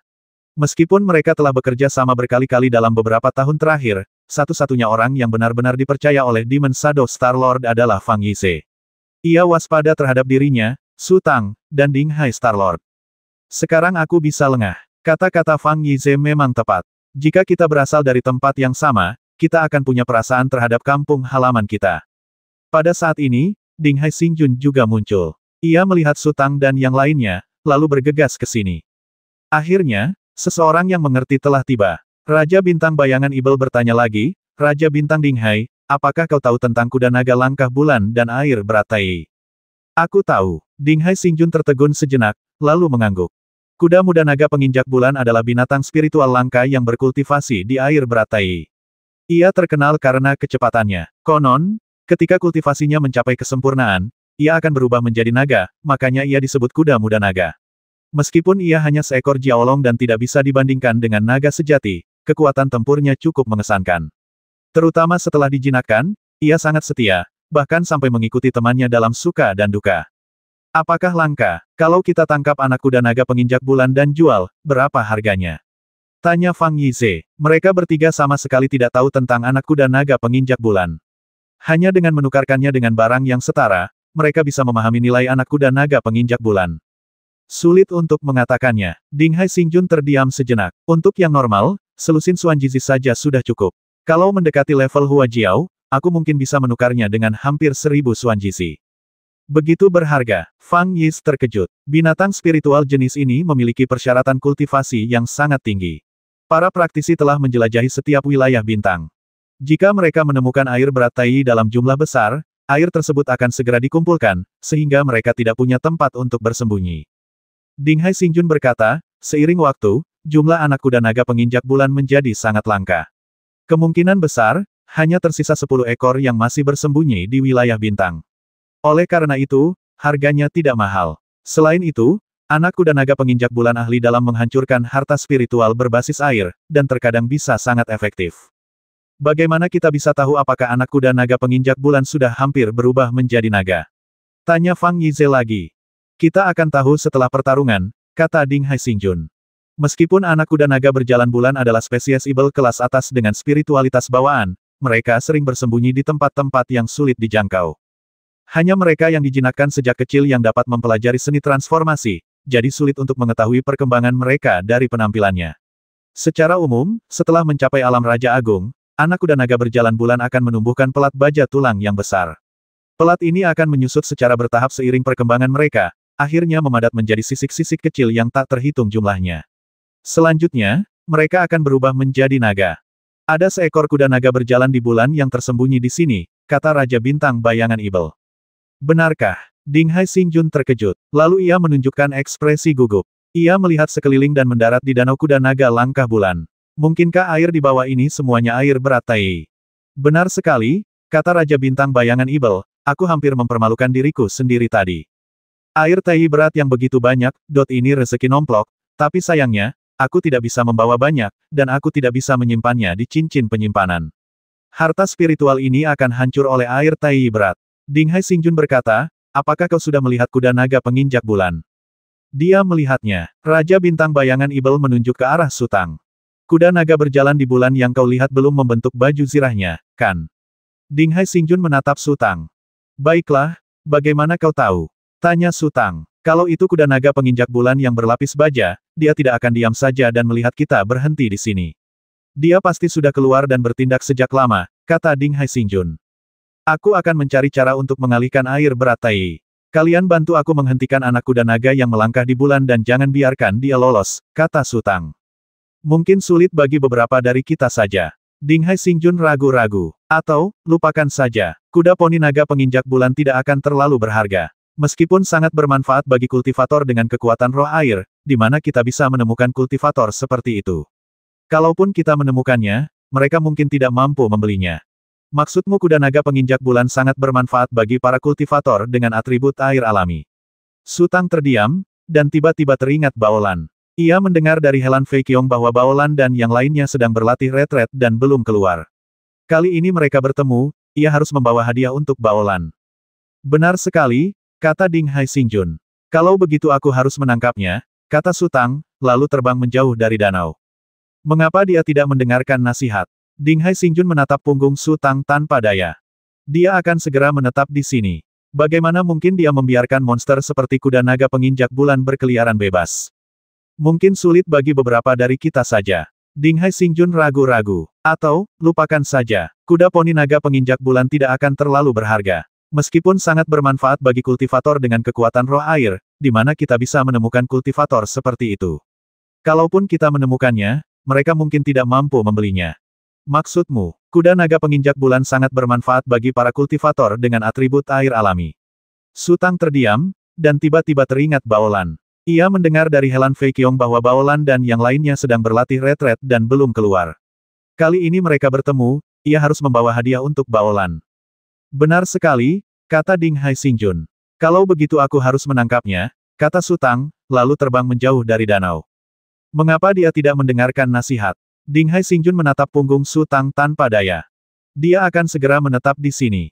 Bagaimana mungkin dia membiarkan monster seperti kuda naga penginjak bulan berkeliaran bebas? Saya agak bingung tentang ini, kata Ding Hai Xingjun, apakah dia benar-benar akan membuka tempat tinggal di sini? Tak lama kemudian, Sutang telah menggunakan pedang ajaibnya untuk mengukir parit sepanjang ratusan meter. Ia kemudian bergegas ke tepi danau, dan cahaya pedang membombardir tepi danau. Boom! Tepi danau terbelah oleh cahaya pedang, dan retakan besar muncul. Kemudian, permukaan danau sedikit bergetar, dan air danau langsung mengalir deras ke parit panjang, mengalir deras di sepanjang parit, dan bergulung-gulung ke kejauhan. Air berat Tai jauh lebih berat daripada air biasa. Saat ombak meninggi, gemuruhnya semakin memekakkan telinga, dan tanah bergetar terus-menerus, seolah-olah terjadi gempa bumi. Sutang perlahan melayang dan menuju ke lokasi Fang Yize dan yang lainnya, sementara Fang Yize, penguasa bintang bayangan Ibel, dan penguasa bintang Ding Hai semuanya menatap danau dengan saksama, siap untuk merespons kapan saja. Air danau menyusut dengan kecepatan yang sangat lambat. Setengah jam kemudian, permukaan danau secara keseluruhan turun hampir 30 cm, memperlihatkan sebagian besar dasar danau. Mungkin karena telah dihancurkan oleh air yang deras selama bertahun-tahun, dasar danau menjadi sehalus cermin. Gadis kecil itu sedang tak ingin ambil pusing. Ia asyik mengobrol dengan burung biru. Seperti kata pepatah, uang mudah didapat, tetapi belahan jiwa sulit ditemukan. Seumur hidupnya, ia belum pernah menemukan seseorang yang begitu cocok dengannya, memiliki kepolosan kekanak-kanakan yang sama dan kecenderungan yang sama untuk meributkan hal-hal sepele. Namun, pohon persik menyadari bahaya itu dan mencabut akarnya, perlahan mundur, mencoba menjauh dari danau. Hati-hati, Sutang tiba-tiba berteriak. Mengikuti pengingat Sutang, lebih dari 1000 meter jauhnya, permukaan danau perlahan naik, seolah-olah sebuah gunung kecil muncul dari danau. Detik berikutnya, sebuah kepala kuda muncul dari air dan menjulang ke langit. Ding Hai Xingjun menjentikkan tangannya, dan sebuah batu hitam muncul. Batu itu mengembang tertiup angin, dan dalam sekejap mata, ia meluas menjadi bukit setinggi hampir 100 meter, menekan dari langit dengan kekuatan 10.000 kilogram. Kuda naga penginjak bulan melangkah di atas ombak dan melesat ke angkasa. Ia bersiul pelan, dan begitu mendekati bukit, ia tiba-tiba mengayunkan tubuhnya dan benar-benar menggunakan pantatnya yang kuat dan bertenaga untuk menghantam bukit itu. Boom! Momentum Xiaoshan tiba-tiba terhenti, lalu dia berguling ke udara seolah-olah terpental keluar. Binatang jahat ini, teriak Ding Hai Xinjun. Ia terkejut sekaligus senang. Ia terkejut karena ia yang pertama menyerang, tetapi serangannya tidak berpengaruh sama sekali, yang agak memalukan. Ia senang karena kuda jantan naga penginjak bulan benar-benar menggunakan cara bodoh seperti itu untuk melawan harta spiritualnya. Jelas sekali ia hanyalah binatang spiritual liar yang tak berpengalaman. Kekuatan para biksu bukan hanya karena kekuatan mereka, tetapi juga karena mereka berintegrasi bersama dalam berbagai cara untuk membentuk masyarakat dengan berbagai ukuran. Bahkan para biksu yang suka berjalan sendiri pun harus sesekali keluar ke masyarakat untuk mendapatkan apa yang mereka butuhkan. Memperoleh harta dan ramuan spiritual, bertukar informasi, saling berbagi apa yang dimiliki, belajar dari pengalaman masing-masing, dan sebagainya, semua itu harus dilakukan dalam masyarakat. Tidak ada makhluk agung di dunia ini yang selalu sendirian dan dapat mencapai puncak melalui kerja keras. Bahkan makhluk sekuat naga sejati kuno pun membutuhkan banyak pengikut. Bahkan orang yang berwatak membosankan seperti leluhur sekte Ling Lian pun perlu mencari beberapa murid. Si anak kuda naga penginjak bulan tidak dilahirkan dengan bakat yang kasar, tetapi terperangkap di alam spiritual dan telah berhubungan dengan terlalu sedikit kehidupan, sehingga hampir tidak ada peluang untuk berkembang. Pada saat ini, Demon Shadow Star Lord telah berubah wujud menjadi bayangan yang menjulang tinggi, menyerbu langsung ke arah Moontrayading Dragon Horse. Aku akan melakukannya, teriak Ding Hai Xinjun, lalu dia mengangkat tangannya dan melemparkan sepotong batu lainnya. Batu-batu itu beterbangan di udara, lalu berubah menjadi batu besar yang jatuh. Setiap batu memiliki radius lebih dari 100 meter, langsung menghalangi semua jalur pelarian kuda naga penjejak bulan. Melihat situasi yang tidak baik, kuda naga penapak bulan pun berbalik dengan cepat dan menuju ke arah batu besar yang jatuh menimpa kepalanya. Boom! Batu besar itu terhempas oleh anak kuda naga penginjak bulan, namun batu-batu yang berjadewa satu demi satu terlalu banyak dan terlalu padat, dan anak kuda naga penginjak bulan tidak dapat menghindar kemanapun, dan dalam sekejap mata ia ditelan oleh hujan batu. Boom boom boom, batu-batu besar berjadewa ke tanah, menumpuk satu di atas yang lain, membentuk gunung megah setinggi ribuan meter, dan sosok kuda naga melangkah bulan tidak terlihat sama sekali. Sosok Raja Bintang Bayangan Ibel terbang di dekat Gunung Xiangshan. Ia mengitari Gunung Xiangshan beberapa kali sebelum berhenti. Jangan khawatir, dia tidak bisa kabur. Ding Hai Xinjun tersenyum dan berkata, setiap batu Ding Hai milikku ini beratnya 1 juta jin. Jangankan seekor anak naga, bahkan jika dia telah berubah menjadi naga semu, akan butuh usaha untuk mengeluarkannya. Belum tentu. Fang Yis, yang sedari tadi menonton kesenangan itu, tiba-tiba melompat. Pada saat ini, cahaya biru muncul dari celah-celah bebatuan dan dengan cepat menyapu ke kejauhan. Gerakan Fang Yize tidak cepat. Meskipun ia menyadari gerakan itu dan bergegas tepat waktu, ia hanya bisa menyaksikan cahaya biru itu semakin menjauh darinya. Dalam cahaya biru itu, ada seekor kuda poni mini seukuran telapak tangan. Tubuhnya sangat kecil, tetapi kecepatannya tidak terlalu terpengaruh. Bukan hanya Fang Yize yang tidak bisa mengejar, tetapi Demon Shadow Star Lord yang menukik turun dari langit juga meleset.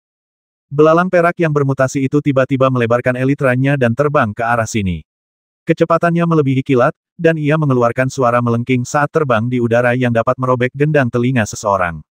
Sang penguasa bintang bayangan Ibel, yang hendak berlatih teknik spiritual lagi, terkejut dan segera mundur selangkah.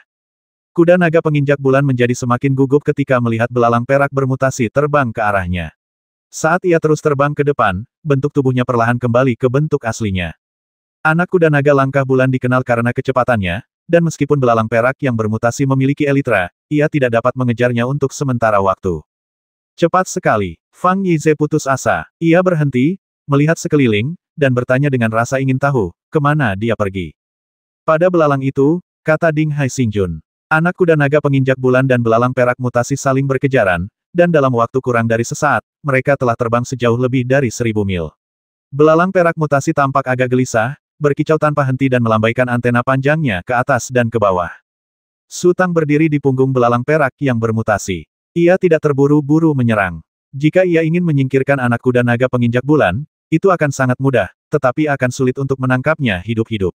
Sirah sihir yang telah dilebur 7 kali itu sedang menyerang roh jahat yang sangat kuat. Bahkan ia pun tak mampu mengendalikan aura ganas itu. Selama ia menyerang, para korbannya akan terbasmi atau terluka. Setelah terbang lebih dari 100 mil, sebuah gunung muncul di depannya. Kuda naga penginjak bulan meningkatkan kecepatannya dan terbang menembus gunung. Tiba-tiba, benda-benda panjang seperti sulur menjulur dari bebatuan, seperti jaring raksasa, melilit kuda naga penginjak bulan. Anak kuda naga penginjak bulan menjerit nyaring dan meronta sekuat tenaga, tetapi sulur-sulur itu sangat kuat dan ia tidak bisa melepaskan diri sama sekali. Dalam sekejap mata, ia terbungkus dalam sulur-sulur itu dan berubah menjadi kepompong. Melihat hal ini, belalang perak mutan yang berlari ke depan mengeluarkan suara berkicau yang tidak nyaman dan mulai melambat. Belalang perak bermutasi adalah spesies Ibel, dan kepekaannya terhadap aura tertentu jauh lebih tajam daripada Sutang. Melihat anak kuda naga penginjak bulan terperangkap dan darah merembes dari celah-celah tanaman merambat, Sutang khawatir anak kuda naga penginjak bulan akan terluka. Ia tidak memikirkan mengapa belalang perak bermutasi itu tiba-tiba menjadi takut, dan tubuhnya tiba-tiba berubah menjadi cahaya hijau dan terbang ke depan. Kemudian, Sutang melepaskan pedang ajaibnya dan menyerang dengan sekuat tenaga. Tirai cahaya biru cemerlang tiba-tiba muncul di antara langit dan bumi, dan tirai itu meluncur turun dengan cepat, menghantam tanaman merambat tersebut. Energi pedang-pedang Ibel Hong Hong sangat tajam, dan semua tanaman merambat terputus dalam sekejap. Namun, di saat berikutnya, lebih banyak sulur menari-nari dari bebatuan dan menyapu Sutang. Sutang tidak punya waktu untuk melawan sulur-sulur itu. Ia menggunakan kecepatannya untuk menghindari belitan sulur-sulur itu dan menerkam kuda naga penginjak bulan. Kuda naga penginjak bulan telah melepaskan diri dari cangkang kepompong yang telah kehilangan ketangguhannya, lalu membuka mulutnya dan menyemburkan asap biru kebiruan, yang langsung menyapu area seluas beberapa ribu meter. Sutang sudah mendekat, dan tak ada cara untuk menghindarinya, dan ia pun langsung terciprat oleh asap biru tersebut. Sutang tiba-tiba merasa gerakannya melambat dan tubuhnya tertutup lapisan es tipis. Ia buru-buru menggunakan kekuatan spiritualnya untuk menghancurkan es tersebut, tetapi lebih banyak es muncul dan membungkusnya lagi.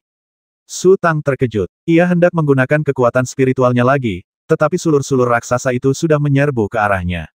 Dalam sekejap, puluhan sulur menghantamnya satu demi satu. Boom, boom, boom. Kekuatan yang tak tertahankan membuat Sutang memuntahkan darah, dan penglihatannya menjadi gelap.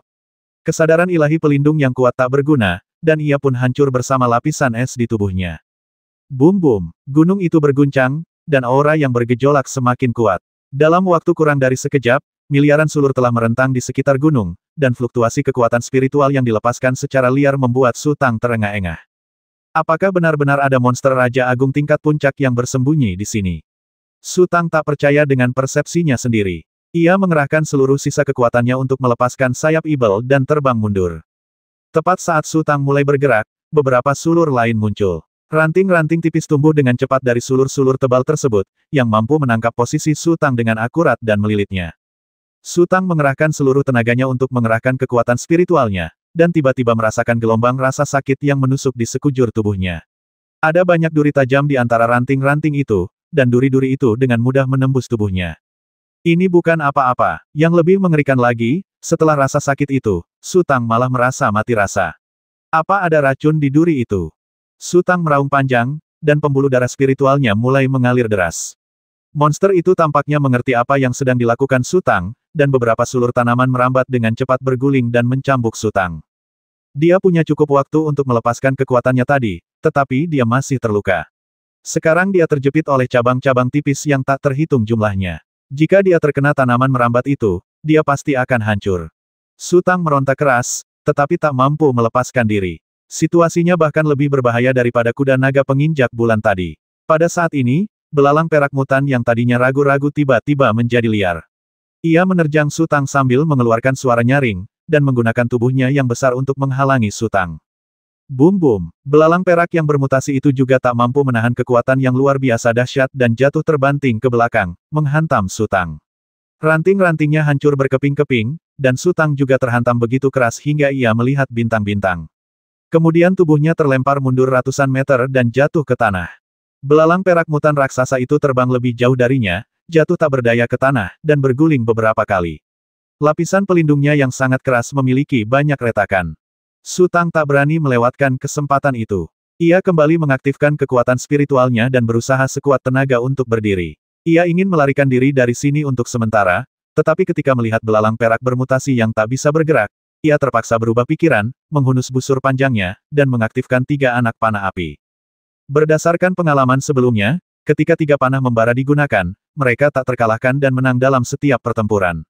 Mereka juga merupakan harta ajaib pelindung Su Tang. Namun, setelah tali panah ditarik, Su Tang merasa bingung. Yang dilihatnya hanyalah sulur-sulur tanaman merambat yang tak terhitung jumlahnya tumbuh dari pegunungan. Ia tidak dapat menemukan tubuh monster itu dan tidak memiliki cara untuk menguncinya. Ia tidak dapat menggunakan 3 panah membara untuk menembak sulur-sulur itu.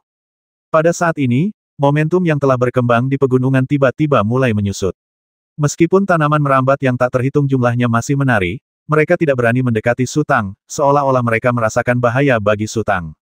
Su Tang tidak berani bergerak. Ia secara naluriah merasa bahwa selama ia meletakkan 3 panah membara atau menembakkannya, tanaman merambat itu akan tumbuh liar lagi.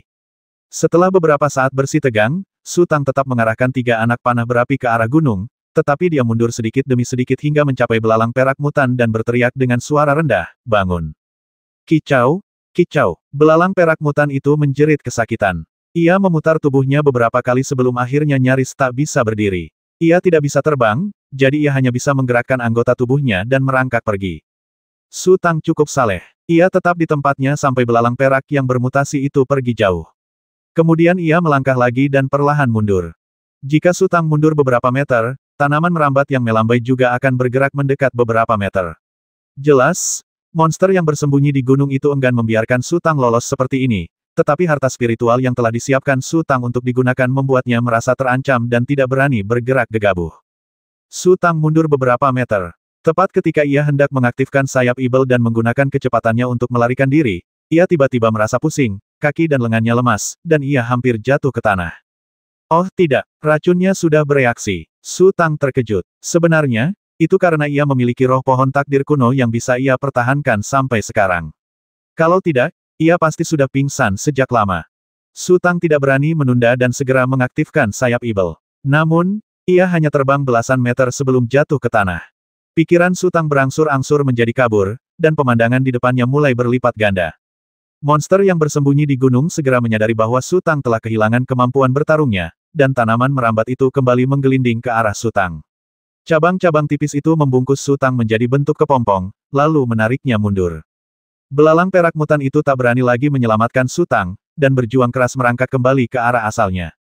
Kecerdasannya tak kalah dengan manusia, dan ia tahu bahwa ia tak berdaya saat ini dan harus mencari bala bantuan.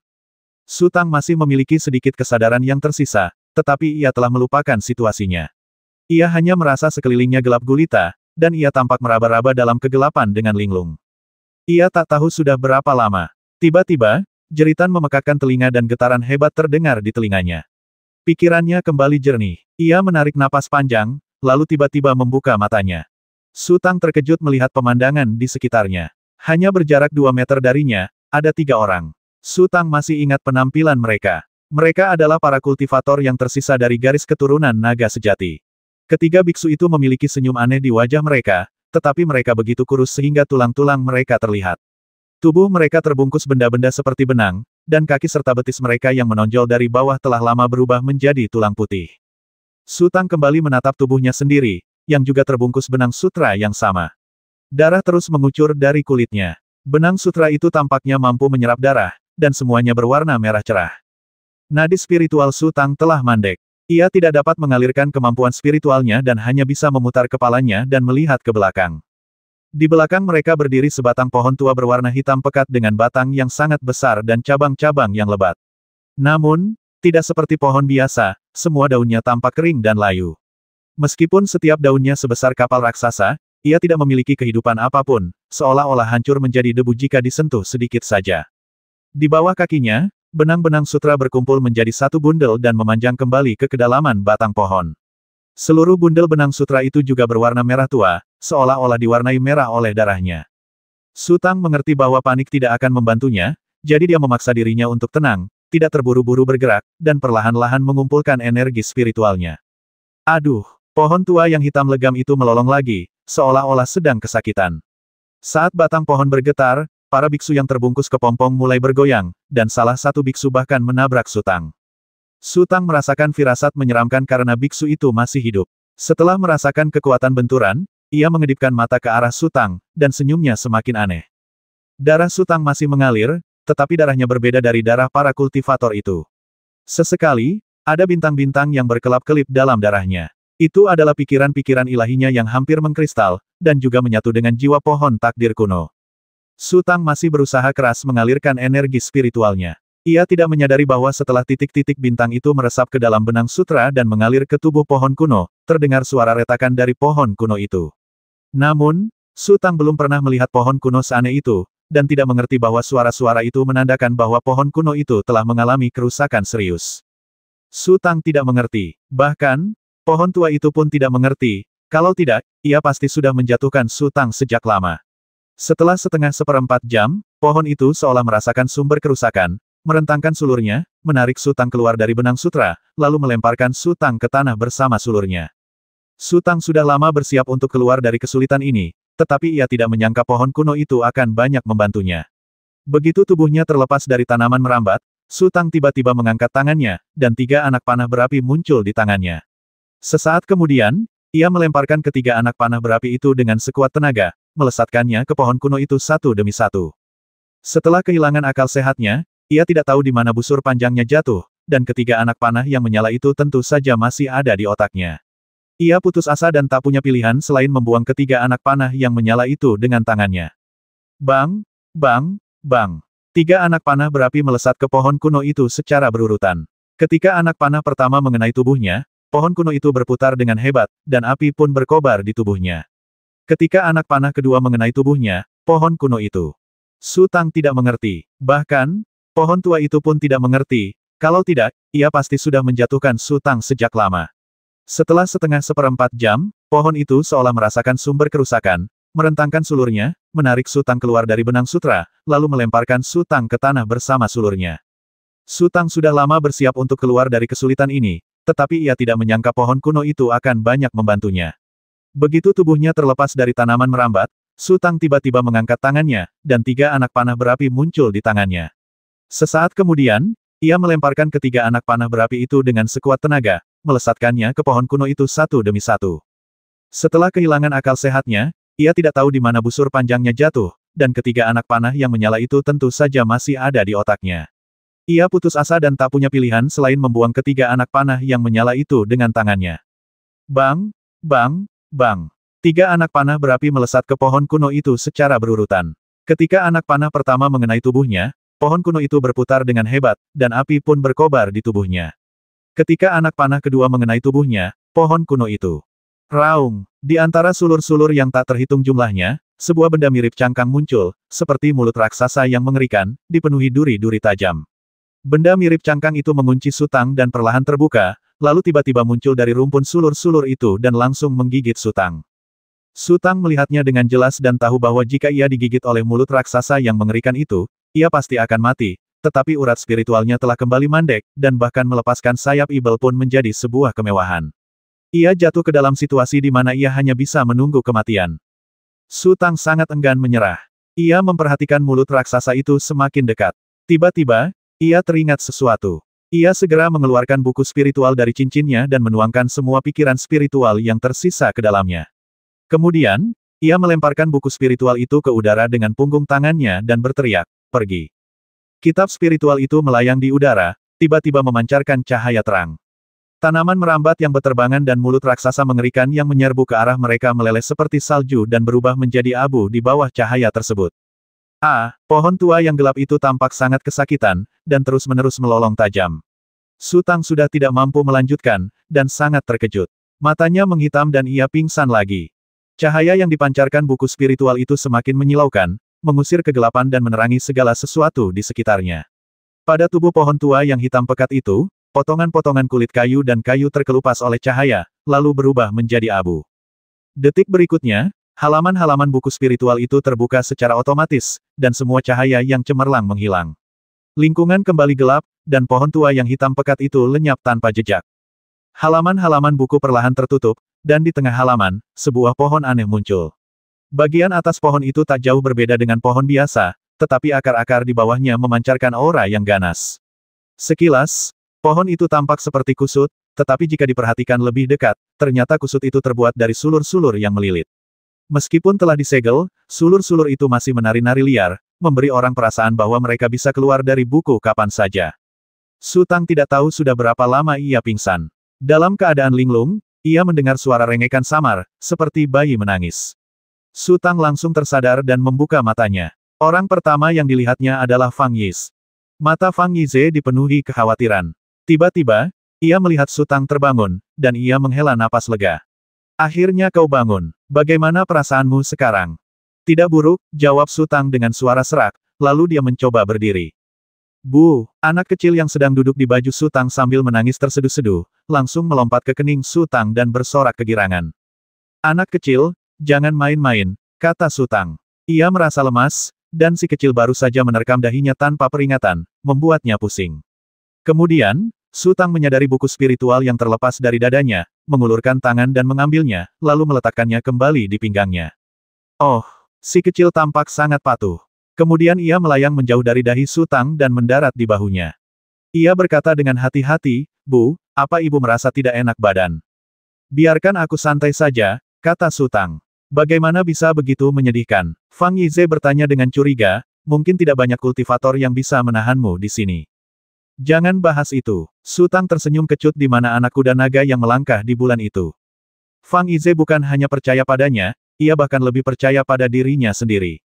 Sebenarnya, jika ia tidak terkena napas api es karena mencoba menyelamatkan kuda naga yang berjalan di bulan, mengandalkan kemampuan tubuhnya yang tak tertandingi, sekuat apapun pohon kuno aneh itu, mungkin tidak akan bisa melukainya.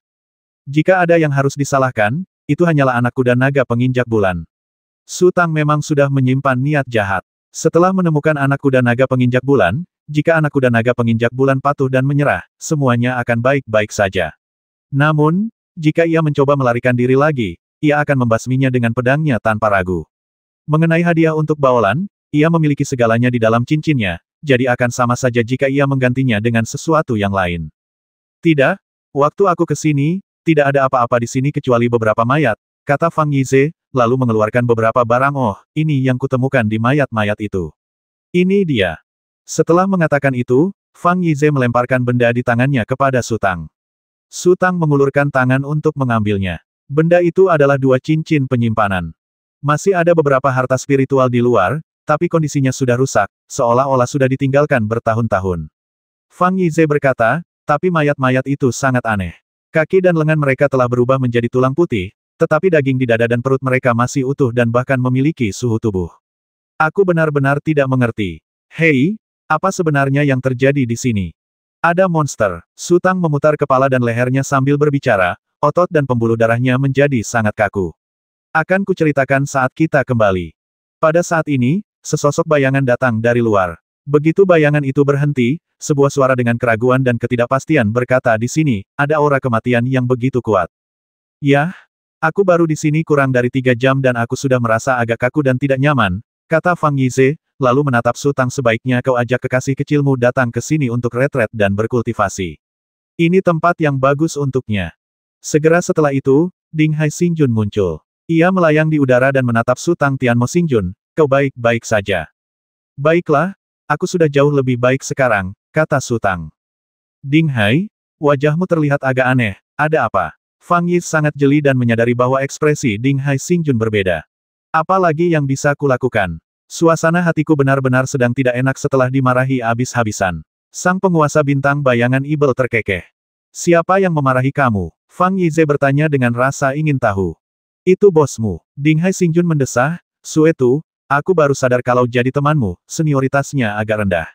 Aku agak bingung dan hendak bertanya kenapa, tapi melihat betapa percaya diri dan sok benarnya dia, aku jadi agak ragu untuk bertanya. Sebenarnya, Ding Hai Xingjun bukanlah orang baik. Jika kultivator lain memarahinya, ia pasti sudah memusuhinya sejak lama. Jika Su Tang saja yang memberi muka pada si Xiaoru, ia tidak akan menoleransi hal itu. Paling-paling, mereka akan berpisah. Ia bukan bawahan Su Tang. Namun, Fang Yize juga harus memberi muka, jadi ia tidak punya pilihan karena Fang Yize adalah pusat dari kelompok kecil mereka yang terdiri dari 3 orang. Kalau aku, dia pasti akan memarahiku lebih keras lagi. Fang Yize tertawa. Itulah sebabnya aku memintamu kembali dan melaporkan berita itu. Aku tidak berani pergi. Ding Hai, dia bicara tanpa kendali karena terlalu cemas dan tidak tahu apakah aku masih hidup atau sudah mati. Jangan dimasukkan ke hati, kata Su Tang. Hei, apa yang kau bicarakan? Kalau aku serius, aku pasti sudah berdebat denganmu saat itu juga. Ding Hai Xingjun tertawa, lalu matanya tertuju pada si kecil, ingin mengatakan sesuatu, tetapi kemudian ia menutup mulutnya. Penguasa Ibel Surgawi, sebaiknya kau istirahat dulu. Aku akan melindungimu. Fang Yize berkata, kalian berdua, pergilah berkeliling dan lihat apakah ada yang kalian temukan. Baiklah. Ding Hai Xingjun mengangguk, lalu menunjuk ke kiri aku ke sana, Mo Ying, kau ke seberang saja. Ding Hai Xingjun dan Mo Ying Xingjun berpisah dan terbang ke dalam kegelapan. Su Tang duduk di sana, mengatur napas dan bermeditasi. Setelah beberapa saat, ia membuka mata dan berkata, ayo pergi dulu. Tempat ini, membuatku merasa sangat tidak nyaman. Kamu sudah tidur di sini beberapa hari dan beberapa malam, kamu seharusnya sudah terbiasa, kata Fang Yi sambil tersenyum. Sudah berapa hari berlalu? Su Tang tercengang. Ya, 3 hari, jawab Fang Yize. Kembalilah agar mereka tidak mengkhawatirkanmu. Istirahatlah setelah kau kembali, kata Su Tang. Oke, Fang Yize mengangguk, lalu mengaktifkan kemampuan spiritualnya dan seberkas darah melesat keluar, menghantam lapisan batu dengan suara dentuman keras. Setelah beberapa saat, Ding Hai Xingjun dan Mo Ying Xingjun, yang mendengar suara itu, bergegas kembali, dan beberapa orang melayang keluar satu demi satu. Mereka terletak di perut gunung, tempat pohon tua berwarna gelap itu tumbuh. Ada banyak pintu masuk menuju dunia luar, yang diciptakan oleh puluhan juta sulur yang saling melilit. Sesampainya mereka di tepi pegunungan, mereka melihat belalang perak mutan. Kemampuan pemulihan Su Tang luar biasa sejak bangun, ia telah pulih setidaknya 10% hingga 20%, memungkinkannya untuk mengaktifkan sayap ibelnya tanpa masalah.